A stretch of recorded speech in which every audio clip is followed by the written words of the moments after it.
All right, what's up, guys? Continuing with the list of the top 100. They say songs that changed the world, but it's really, to me, it's really bands. Little over here. So Sepultura, right? Sepultura, of course. Now, I will say Sepultura is a band, right? When this came out, Beneath the Remains, it was amazing. It's like I guess you could say it was thrash metal. Sepultura is a band, and of course, when I say Sepultura, I mean Max Cavalera, mostly the music that they incorporated. They went from every kind of music you can think of in terms of first wave black metal, thrash metal, eventually with industrial stuff in it, Chaos AD. They set up a lot of what you'd have the metal that was to come later, the more rhythmic stuff, and then Soulfly, even the new metal. And then going back, obviously they re-recorded a lot of their old albums. I thought that was interesting when the brothers, got back together, which was good to see. Brothers are a valuable thing, and they shouldn't, be separated by whatever problems there are. But like, man, dude, Sepultura, it's just the hugeness of it. The fact that they were also from Brazil, the whole you get to see South America, how many metalheads there are down there. But just giving them a lot of credit. I mean, pretty much like they are the band. They're like the cohesion between so many styles of metal. Max's vocals. Max is trying to sound like Kronos from Venom.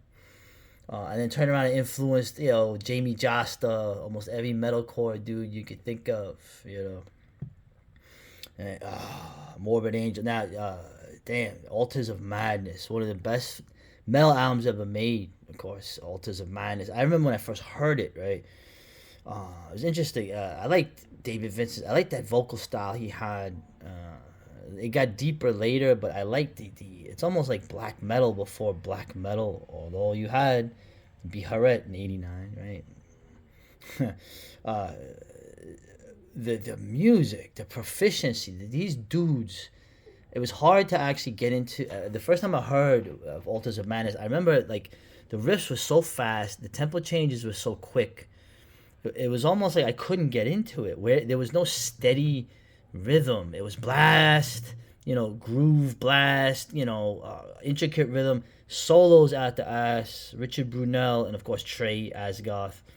And then the drumming, the fucking drumming, man. Pete Sandoval's performance raised the bar for superhuman athleticism and drumming. Like I said, it took me a while to actually get into this, but once you get into this, you listen to it now. It's an amazing album, friggin' Morbid Angel. I can't, definitely one of the best metal albums ever. One of the best death metal bands ever. Faith No More. Of course, Epic, right? Now everyone knows, yeah, Epic was a great album, man, dude. Of course, the uh, the greatest album Faith No More ever did was the one that came after, Angel Dust. Okay, and it's hard to describe it because like it mixes a lot of type of music together, stuff that will be played on the radio. Mike Patton, his vocals are very interesting. He's, when you think about when he got friggin' when Faith No More became popular, he was able to resurrect his whole band, Mr. Bungle. And Mr. Bungle's not on this list. Mr. Bungle was a huge influence and showed you what you could do with music. But we're talking about Fate No More here, so and man, dude, this stuff holds up. Like I said, Epic, Angel Dust. The last album they did before they broke up, I didn't really listen to it a lot, but Fate No More deserves. I remember the bass player had a Napalm Death shirt on, you know, uh, and he was playing them on MTV and playing them on on the television. You'd see him on like the video shows. It was like, wow, look at that. He's getting, he was giving the props to a band. So I thought that was cool. Nine Inch Nails, oh man, yeah. I mean, it was good, man. The pre-hate machine and the one that came after, I forgot already. But like the music, dude. I mean, Trent, the industrial stuff. I mean, it doesn't. I don't listen to it now. So a lot of stuff like, how did it age? Right. For me, it could be for preference. I remember too when I got I remember the first time I heard it. Right, the first time I heard Nine Inch Nails, it was in a comic store in Allentown, right by the PP&L building. Anyone knows that area in Hamilton, and right off Hamilton, and by the park, that park where people where they were dealing drugs. And when Allentown started to go into the fucking shithole, 5 years earlier, I could walk with my grandmother there through, to Hess's, and then all of a sudden it was all crack, drug addicts and other people's, bothering you. It was amazing. It was the early '90s, but that comic store, which is probably long gone, they were playing this, and I asked the guy, what band is that? He goes, oh, that's Nine Inch Nails. So that's the first time I heard them in that comic store in Allentown. Right there in the city by the PP&L building. All right, I know that means nothing to you. Godflesh, I keep telling you, man, Godflesh. Justin from Napalm Death went on to make this band. It was just him and another guy, the bass player, and he used a drum machine. Street Cleaner, man. Hey, 1989, dude. Street Cleaner. Listen to that now. I just tell you, listen to it. That's the heaviest. It sounds like hell. It literally sounds like you put a microphone in hell. I keep saying that for certain types of music. Fucking heavy as hell. I remember seeing them when Napalm Death was touring. I saw them at the Marquee. Anyone remembers the Marquee in Manhattan? It's long gone. I remember too, and I came in as Godflesh was playing, and I remember the bass player was like hitting the bass with his fist, where you normally would pluck it. And it was so bloody loud, man. Holy crap, it was so loud. And then Napalm came on. I got clotheslined by some skinhead asshole.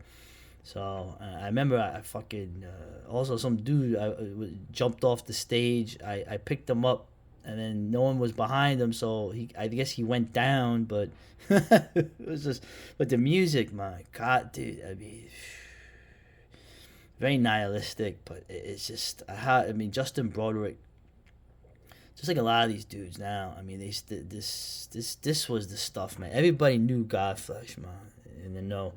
Now going to another band here, Alice in Chains.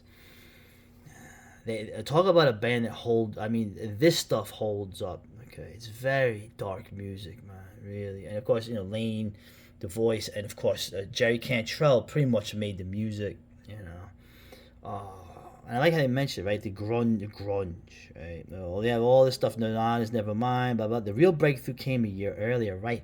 I remember when this came out. I remember Spin Magazine. Anyone remember Spin Magazine? And Alice in Chains was in that, right? Facelift came out in 1990. They were kind of grouped in with the hair metal stuff a little bit. I remember when it came out, it was sort of grouped in because that was like 90 was the year where I think they had like the hair metal stuff was the biggest. And I don't like calling it hair metal. It's like grunge, new metal. These are all terms invented by the lowest form of life, music journalists. So, aren't they all lowest forms of life, aren't they? And just, of course, they were the most metal of all those bands, right? And just,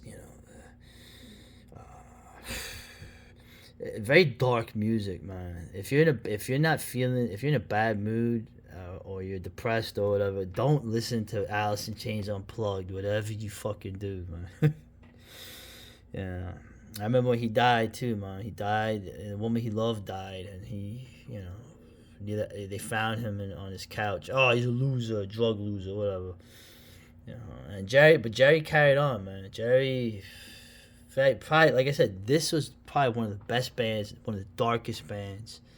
The best song of the 90s, Rooster. Easily the best song. You never had lyrics in any band like that where Jerry was writing a song about his dad who was in Nam, And as the years have gone by, right, Soundgarden's a whole other thing. And it's weird. Soundgarden wasn't on this list. Pearl Jam. Who the hell is Pearl Jam? I don't know what the hell is Pearl Jam. Take them out. I put Stone Temple Pilots in there, but these guys, these were the best dudes at that time. And like I said, it was the darkest music you ever had on the radio. So and just and the way these two guys would sing together, the way they harmonized the vocals, because Jerry did a lot of the singing too. It's just hard to. This was the best stuff you ever had in the mainstream, and you'll never see anything like it again.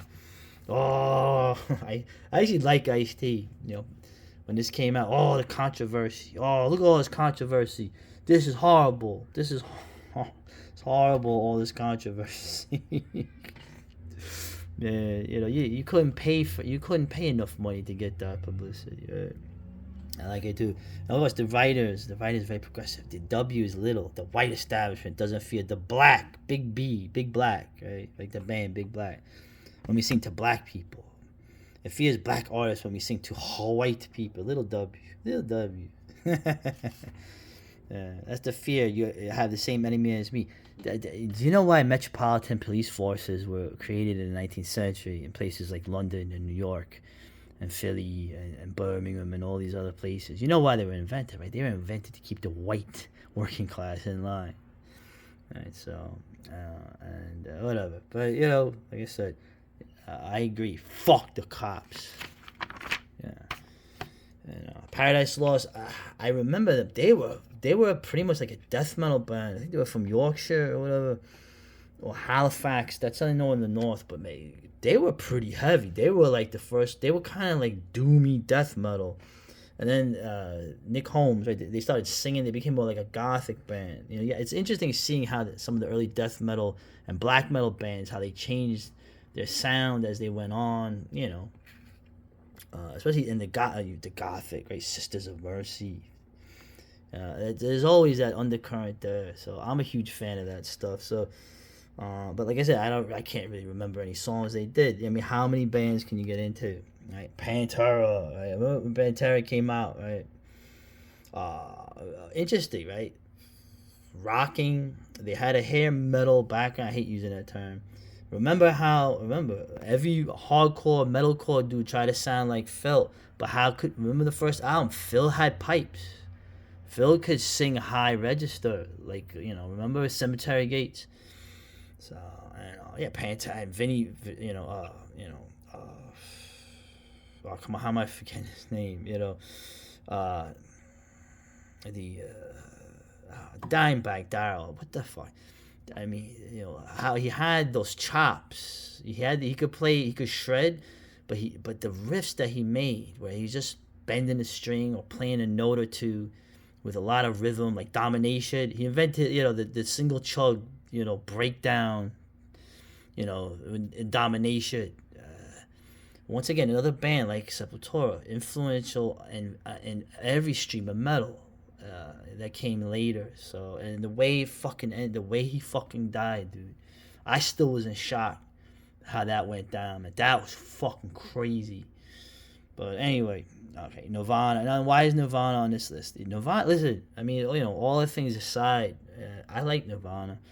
Bleach, the early stuff was the best stuff. Of course, the heaviest stuff. The first time I heard Nirvana, it was on whatever the college station was. I remember on Grape Street in Whitehall, north of Allentown, right where the surplus store used to be. I remember I was waiting in the car for some reason. I don't know who was in there, and I was listening to the radio, and it was they played Nirvana, and it was like, obviously it wasn't from Nevermind, it was from Bleach. I was like, wow, that's fucking pretty cool. So that and Poison Idea. For some reason, I always put these bands together until they got huge. So anyway, we're getting close here. Skyclad, don't know anything about them, but I think they I don't know anything about them. Neurosis, I don't like Neurosis. They fucking Metal Maniacs pushed these fuckers really hard back in the day, and I just never was a fan of it. But Sleep, what ended up with Sleep, man. Sleep's Holy Mountain. I wore that tape out, man. Holy crap! And this is when, like, obviously when Nirvana and Soundgarden, Alice in Chains got big. They started mentioning a certain band, okay? They started mentioning Black Sabbath as an influence when people still didn't like Sabbath, even then. But Sleep was just straight up, you can say Sabbath worship, you know? What a fucking album. Listen to this album, dude. All your stoner metal, them and another band that's in a couple of pages. Them and another band pretty much made a huge impact with that stoner metal. uh, grunge, doom metal, whatever you call it, Electric Wizard, all that stuff. These dudes, man, recommended. And remember too, the band when they split up, Matt Pike went to High on Fire, and at the Al Cisneros and the drummer became Om. Om, that's a friggin' band. Adviatic Songs is one of the best albums of the last decade or more. Yeah, Sleep, man. Yeah, fucking. Yeah, I don't know what else to say. So this is the bands here. We're gonna go to the next one.